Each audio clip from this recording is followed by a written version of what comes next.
السلام علیکم ورحمۃ اللہ وبرکاتہ۔ میرے تمام دیکھنے والوں کو میرا پیار بھرا سلام۔ اللہ تعالیٰ آپ سب کو اپنے گھروں میں اپنے پیاروں کے ساتھ خوش و آباد رکھے، آمین ثم آمین۔ ناظرین، جیسے کہ ہم سبھی جانتے ہیں کہ سورج گرہن اور چاند گرہن اللہ کی نشانیوں میں سے ایک ہے۔ رات کے وقت بھی سورج گرہن لگا ہوا تھا اور اسی مہینے میں چاند گرہن بھی آ رہا ہے۔ تو اسلام میں سورج گرہن اور چاند گرہن کی کیا اہمیت ہے، آج کی ویڈیو میں ہم یہی جاننے والے ہیں۔ تو چلیے بڑھتے ہیں ویڈیو کی جانب۔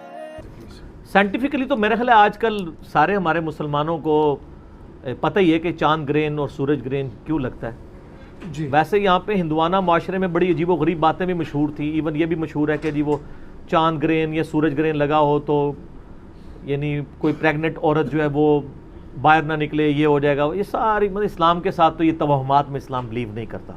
اسلام کی تعلیمات بڑی یعنی واضح ہیں۔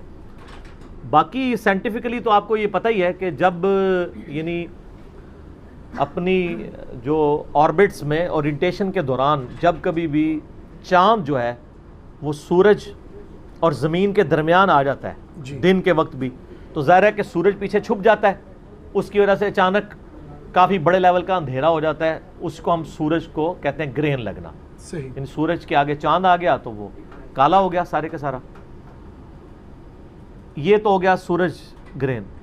اور چاند گرہن یہ ہوتا ہے کہ چاند اور سورج کے درمیان جب ایگزیکٹ زمین آ جاتی ہے تو آپ کو پتہ ہے چاند جو ہے وہ سورج کی روشنی کی وجہ سے روشن ہے انڈائریکٹلی۔ جی تو جب چاند اور سورج کے درمیان زمین آ جاتی ہے تو پھر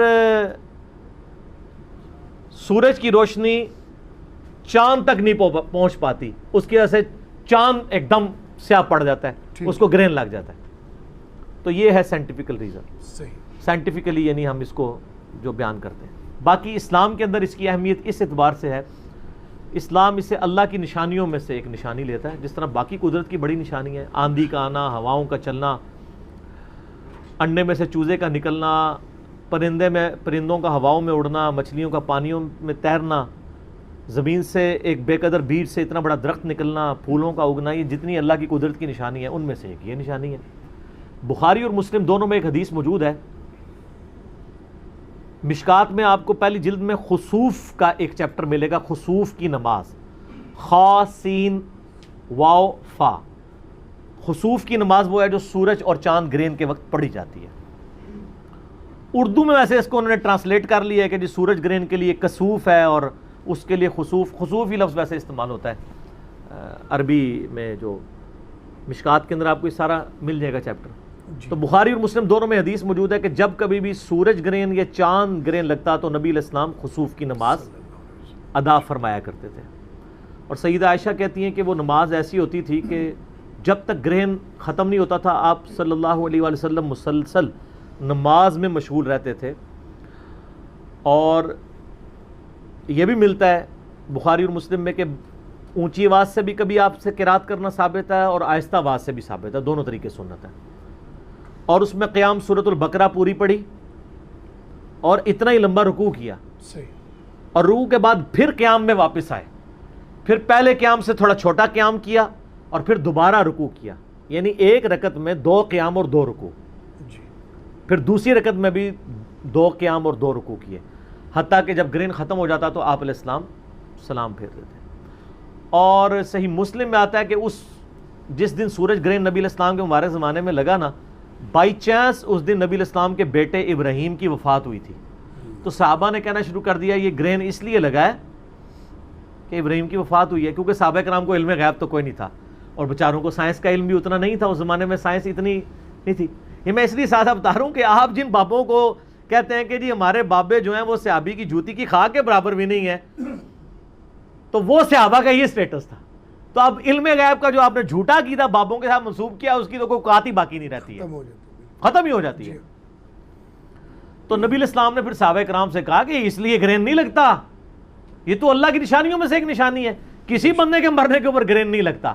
بہرحال جب یہ اللہ کی نشانی آئے تو تم نماز میں مشغول ہو جاؤ، صدقہ اور خیرات کرو۔ حتیٰ کہ صحیح بخاری میں آتا ہے کہ جب سورج گرہن یا چاند گرہن لگتا تو نبی علیہ السلام غلام بھی آزاد کیا کرتے تھے، صحیح. صدقے خیرات کے طور پہ اللہ کی راہ میں. اللہ کی نشانیوں میں سے ایک نشانی آپ دیکھیں ہے تو ایک سائنٹیفکل فنومینا ہے. چلیں اس فنومینا کے بارے میں تو آپ کہہ سکتے ہیں کہ نبی علیہ السلام کے زمانے میں سائنس ایوالو نہیں تھی تو لوگ ڈر جاتے ہوں گے اس لیے وہ نماز پڑھتے ہوں گے. کئی معاملات ایسے تھے جو اس زمانے میں ایوالو تھے. نبی علیہ السلام کا ایٹیچیوڈ ان معاملات میں بھی ایسا ہی ہوتا تھا. میں یہ ان لوگوں کے لیے بات کر رہا ہوں جو نبی علیہ السلام کی شخصیت پہ ایز اے نبی ہونے کے اعتراضات کر رہے ہوتے ہیں کہ جی تمہارے نبی جو ہیں وہ خام خواہ ایک سائنٹیفک فنامنا کے اوپر پریشان ہو جاتے تھے اس لیے کہ نبی علیہ السلام کی نظر اسباب پہ نہیں مسبب الاسباب پہ ہوتی تھی. بے شک. اس کی میں آپ کو مثال دیتا ہوں. بخاری اور مسلم دونوں میں حدیث ہے. سیدہ عائشہ کہتی ہیں کہ جب کبھی آندھی چلتی باقی لوگ خوشیاں مناتے کہ بارش آئے گی. ظاہر ہے یہ چیز تو سائنٹیفکلی پروف تھی نا اس زمانے میں کہ آندھی کے ساتھ بارش اور بادل آئیں گے. جی. چاند گرہن سورج گرہن تو چلے لوگوں کو نہیں پتا تھا. یہ تو ایوالو تھی نا. تو نبی علیہ السلام آندھی آنے میں بھی پریشان ہو جاتے تھے حالانکہ آپ کو پتا تھا کہ اس کے بعد بارش آنی ہے. تو اما عائشہ کہتی ہیں کہ نبی علیہ السلام کبھی گھر کے اندر جاتے کبھی باہر آتے اللہ کی تحمید تمجید تحلیل بیان کرتے سورج گرہن اور چاند گرہن کے موقع پہ بھی اور آندھی کے موقع پہ بھی. تو میں کہتی یا رسول اللہ صلی اللہ علیہ وسلم یہ تو خوشی کا موقع ہے. آندھی آئی ہے بادل آئیں گے بارش ہوگی. ظاہر ریگستان میں بارش کی بڑی اہمیت ہے. جی. لوگ خوش ہوتے ہیں اور آپ پریشان ہو جاتے ہیں. ہائے ہائے ہائے. آپ نے فرمایا اے عائشہ سلام اللہ علیہا مجھے کیا خبر کہ اس آندھی کے بعد جو بادل آئیں گے ان میں سے آگ برسے گی یا پانی. سیدہ عائشہ کہہ سکتی تھی یا رسول اللہ علیہ وسلم it is physical phenomena of nature. آپ کو نہیں پتا یا رسول اللہ کو نہیں تھا پتا کہ بارش ہی برستی ہے. لیکن ان کو پتا تھا کہ نبی علیہ السلام کی نظر فیصلہ کرنے والے پہ ہوتی ہے فزیکل فنومینا پہ نہیں ہوتی. بے شک. اور اس کا ثبوت یہ ہے کہ سیدہ عائشہ کو پھر حضور نے کہا کہ مجھے کیا پتا کہ آگ برسے گی, کیا تمہیں پتا نہیں ہے؟ سورہ ہود کی آیت تلاوت کی نبی علیہ السلام نے کہ جب قوم عاد کے اوپر عذاب آیا تھا تو ایک بادل کی شکل میں آیا تھا, بڑی گرمی ہوئی اور بڑے عرصے بعد ایک بادل نمودار ہوا تو ساری قوم اس بڑے بادل کے نیچے ٹھنڈک کے لیے آ گئی اور خوشیاں منانا شروع ہو گئی کہ ہم پہ یہ بادل برسے گا. اور اصل میں وہ آیا تھا عذاب قوم عاد کے اوپر. حضرت ہود علیہ السلام نے ان کو پہلے ہی کہہ دیا تھا کہ تم پہ عذاب آئے گا. وہ تو ایکسپیکٹ نہیں کر رہے تھے, انہوں نے تو یہی دیکھا تھا کہ بارش ہی برستی ہے بادل سے. جب وہ ساری قوم بادل کے نیچے جمع ہوئی اللہ کی طرف سے آگ برسی سارے بھسم ہو گئے. تو نبی علیہ السلام نے فرمایا مجھے کیا پتا کہ یہ جو بادل آئے ہیں اس میں میری قوم کے اوپر آگ نازل ہو جائے. تو یہ نبی علیہ السلام کا اللہ تعالیٰ کے بارے میں یقین کا ایک اعلیٰ ترین لیول ہے. انبیاء اکرام علیہ السلام اسباب پہ نظر نہیں رکھتے مسبب الاسباب پہ رکھتے ہیں. بے شک. تو سورج گرہن اور چاند گرہن کی بس اتنی ہی اہمیت ہے کہ جس طرح قدرت کی اور بڑی نشانیاں ہیں ان میں سے یہ نشانی ہے. باقی اس کے ساتھ جتنے توہمات لوگوں نے جوڑے ہوئے ہیں, آج کے لوگوں نے کیا صحابہ کرام نے بھی جوڑ لیا تھا کہ انہوں نے کہا کہ نبی علیہ السلام کے بیٹے کی ڈیتھ ہوئی ہے اس لیے گرہن ہوا, تو نبی علیہ السلام نے اس کو اسی وقت کنڈیم کر دیا کہ ان چیزوں کے اس کے ساتھ ریلیٹ نہ کرو. ایسا نہیں ہوتا, یہ اللہ کی نشانیوں میں سے, یعنی اللہ تعالیٰ جب چاہتا ہے اس کے ساتھ ایسا معاملہ کرتا ہے. نبی علیہ السلام نے اس کو کسی شخصیت کے ساتھ منسوب نہیں کیا.